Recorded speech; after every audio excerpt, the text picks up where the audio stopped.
What's going on, ladies and gentlemen? Welcome back to Season 2, Episode 5 of our Leeds United career mode. We currently sit in 8th place with a total of 15 games played and a total of 27 points. We are a total of 6 points behind Liverpool, who are in first place. And we'll have a look who currently sits at the bottom, which is Brentford, with a total of 6 points. Jumping into our first game for today's episode, we are taking on Crystal Palace. We are in a 4-4-2 formation. Ayew, Kouyaté, Daniel Pereira in the midfield, Batshuayi and Chris Wood up front. There's their starting 11 and substitutions.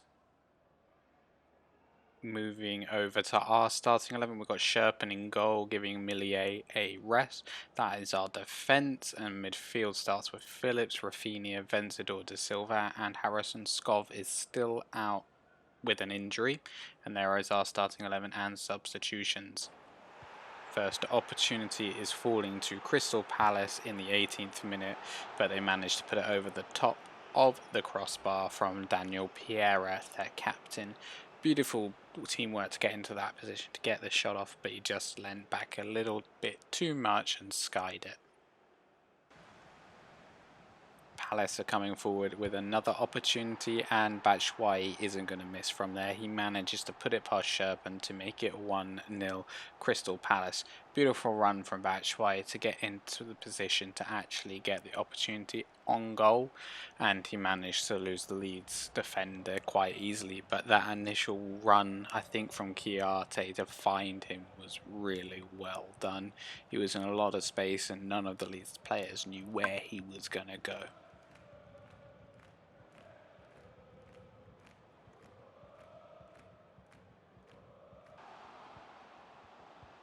Palace are on the attack yet again. Kouyaté is fouled, so they get advantage, and Rojas uses that advantage to take a shot on goal to put it into the back of the net to make it 2-0 Crystal Palace. Sorry, it's not Rojas, it is Chris Wood who scored that goal, not Rojas. Beautiful work, especially from Kouyaté, who managed to hold up enough for Chris Wood to get into the position to take the shot on.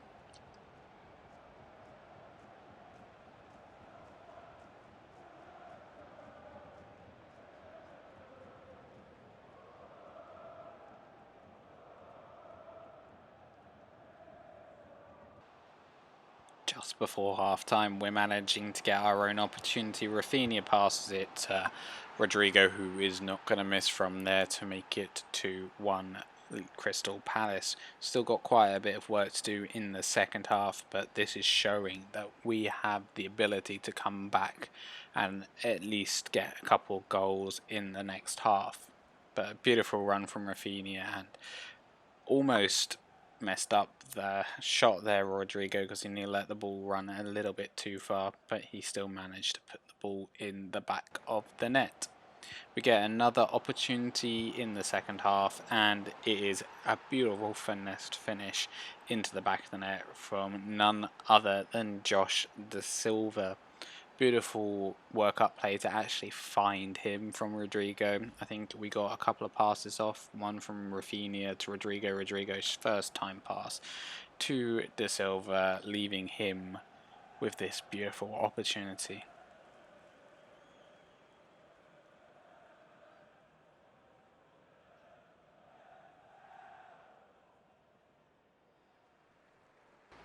And the game ends as a draw, with both teams taking home 1 point and 2 goals. We weren't very good in the first half and Palace deserved the win, but we fought in the second half.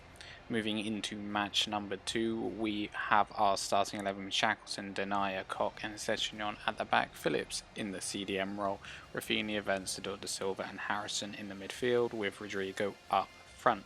And there is our starting 11 and substitutions. We'll have a quick look at our opposition's starting 11 and substitutions, which is Nottingham Forest.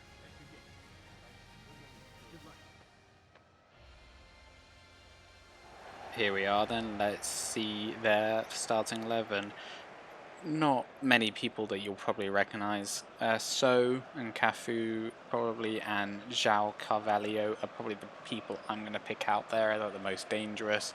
There's their starting 11 and substitutions.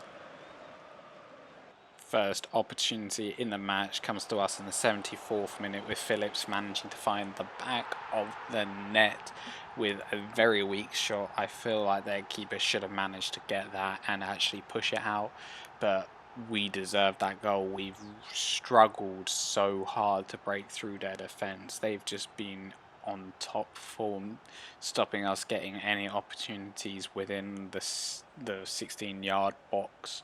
So we deserve this goal, but their defence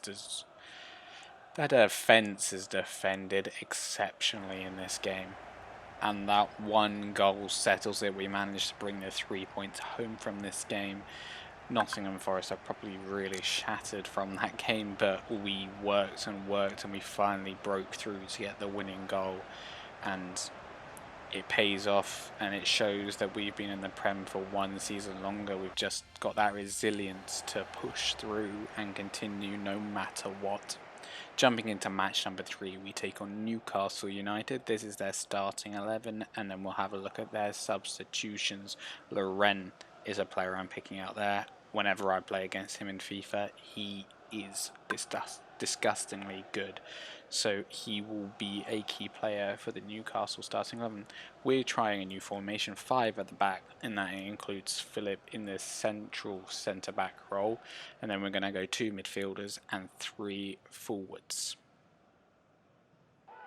We have managed to give away a penalty in the 4th minute, but Loren manages to convert it, and Millier doesn't have the best reputation when it comes to penalties. I think he saved like 1. So we weren't expecting him to save this. And a beautiful finish from Loren, bottom left-hand corner, and not too much power. He was just going on placement there because I feel like they need this goal to make sure they've got a foothold in this game in the first 5 minutes. But stupid penalty to give away, but they're now 1-0 up. We're pushing through, looking for an opportunity, and Rodrigo has managed to create one really out of nowhere. Takes it round probably 1 or 2 of the Newcastle players, and then finds the bottom right hand corner past Dubravka. He takes it round 2 of them, I would class it as, because that Newcastle player was just about to push him but did not, and it was a beautiful left-footed finish into the bottom right-hand corner. Maybe Dubravka wasn't ready for the shot, maybe he was expecting him to take another touch, but at least he caught him off guard. Another opportunity is falling from a cross from Sessegnon, who manages to find Rafinha, who volleys that ball into the back of the net with so much power, and it looks like it defied the laws of physics there, really.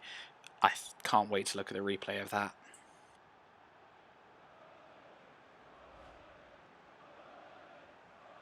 A beautiful cross from Sessegnon, picking out Rafinha, but I just don't understand how he got so much power behind it, and I'm surprised he was left unmarked, especially in that position.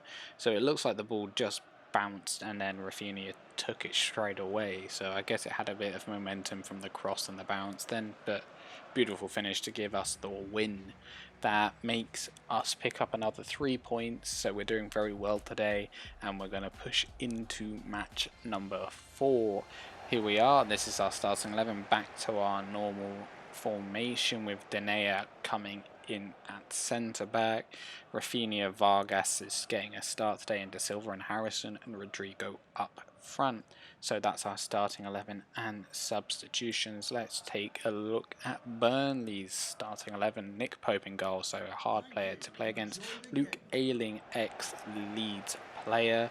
Milando is probably, and Brownhill there are the 2 danger men in the midfield, and Rodriguez and Barnes up front.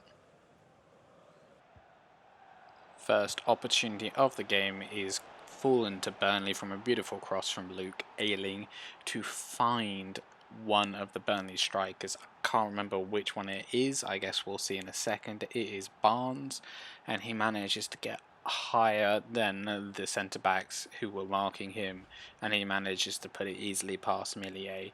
So a beautiful cross from Ayling to find Barnes, and then Barnes was just like, I'm going to put as much power behind it from my head, and Millier didn't have the time to react. He was just ever so slightly off. If he had been a little bit quicker, he might have been able to tip it over the bar for a corner. Burnley are pushing forward yet again with Barnes on the ball. He's looking to pass the ball. He finds Brownhill, and Brownhill finds the bottom right hand corner out of nowhere. He had denier on him, but he still was like, nah, I've got time. I'm going to take this shot and put it in the bottom right hand corner. And he made sure he did. He put quite a bit of power behind it to get it past Millier. And now it's 2-0 Burnley. Leeds are not looking like they're going to do any good in this game. We haven't had one opportunity yet.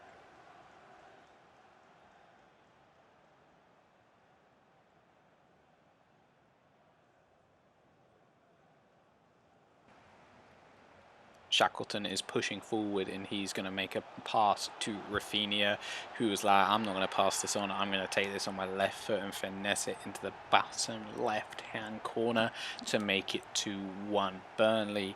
Beautiful run from Shackleton pushing forward because he needed to get Rafinha into the right place to make the shot. Pope looking disheartened that he couldn't make the save, but I don't think you could have saved that even if you were the top keeper in the world.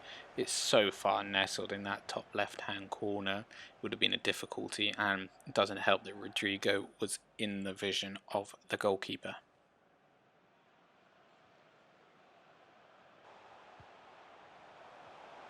Vargas is pushing forward. He is looking for a goal himself, and he manages to find the side netting on the inside of the goal to make it 2-2. I think this first goal for him at Leeds, so he's showing his class already, and he's definitely showing why age doesn't matter when it comes to football. Beautiful finish and a beautiful run from him.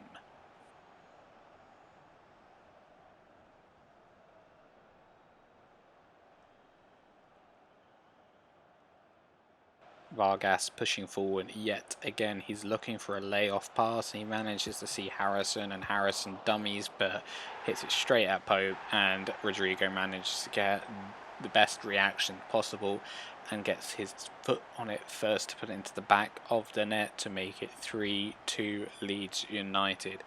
Beautiful run again from Vargas. Unlucky to Harrison, but glad that Rodrigo reacted the quickest to get his foot on it and to put it into the back of the net. And we've managed to put 3 goals in from when we were behind at 2-0. Are we going to pick up a 4th goal in this competition? Yes, we are. Harrison is making sure of that. Just before the end of the game, we extend the lead to 4 goals to 2. And I think that just shows you the quality of our team. The goals can come from anywhere. I think we've had 3 midfielders and one of our strikers score, so it just shows you that the goals are all over the pitch. Hence why Rodrigo's not carrying the team anymore, which is really nice. But beautiful finish from Harrison to make it 4-2. And we managed to pick up the 3 points after being 2-0 down, with the score being 4-2 at the end of the Burnley-Leeds game.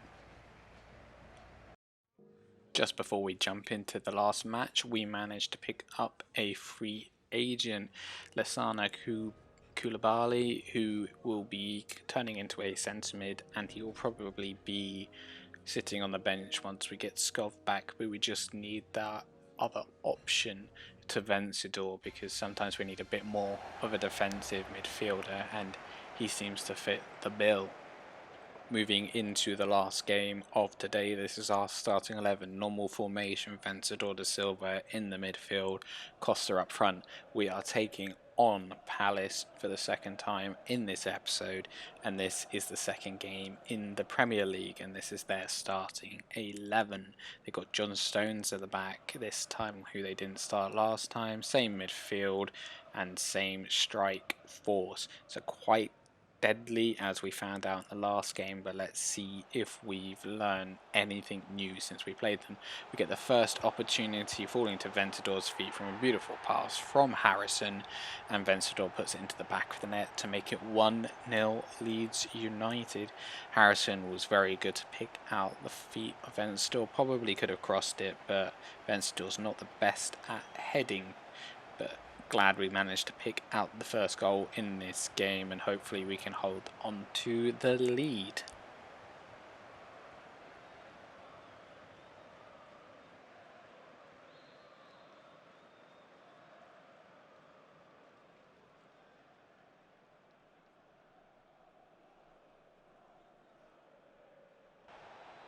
Crystal Palace are looking for a goal, and they managed to find one with the feet of Chiarte, who managed to pick up a goal just before half time. Beautiful 1-2 from Chiarte to João Pedro, and Pedro back to Chiarte, who was then in open space and pretty much a one-on-one with Millier, and Millier was not the quickest to react there because I think he thought we would have had the ball from the feet of Chiarte on that first tackle from Koch, but unlucky, but beautiful finish from Chiarte to pick up a goal and to actually make this an interesting game. Into the second half, and not much has happened until now. We get the opportunity and Rafinha picks out Harrison, and Harrison takes a beautiful volley into the back of the net to make it 2-1 Leeds United.